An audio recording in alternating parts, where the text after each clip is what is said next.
තනිකම කියන්නේ හරිම අමුතු දෙයක් මේ හිතට දැනෙන. මොකද මම එහෙම කියන්නේ භෞතිකව තවත් පුද්ගලෙක් ඔයා ළඟින් ඉන්නවා කියන දෙයට බෑ ඔයාගේ තනිකම නැති කරන්න. මොකද ඒ දේ හිතේ ඇතිවෙන ස්වභාවයක් නිසා. ඇත්තටම තනිකමට කැමති කීයෙන් කී දෙනාද? සමහරුන්ට තනිකම මහා ආශිර්වාදයක් වෙනකොට තවත් සමහරු තනිකමට ගරහනවා. ඒ දේ පීඩාවක් කරගෙන පීඩාකාරී ජීවිතයක් ගත කරනවා. නමුත් බොහෝ දෙනා දන්නේ නැති දේ තමයි තනිකමට පුළුවන් ශක්තිවන්ත ස්වාධීන පුද්ගලයෙක් නිර්මාණය කරන්න. ඔයා තනිකම අවධානයෙන් නිරීක්ෂණය කරලා බැලුවොත් ඔයාට මුණ ගැහෙන්නේ ඔයාගේ වටේ සිටිය යුතුයයි කියලා හිතන පුද්ගලයන්ගේ අඩුපාඩුවක් නෙමෙයි. තනිකමට මූල බීජය වෙන්නේ සංසිඳව ගන්න බැරි වුණු ආශාවන්, අපේක්ෂාවන් සහ මේ හැමදේම පාලනය කරන මෝහය කියලා අපිට කියන්න පුළුවන්.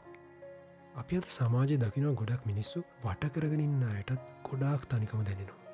තනිකමට බය වෙන්න එපා. බය වෙන්න ඕනේ වැරදි සිතුවිලි සහ වැරදි පුද්ගලයන් එක්ක ජීවත් වෙන එකට.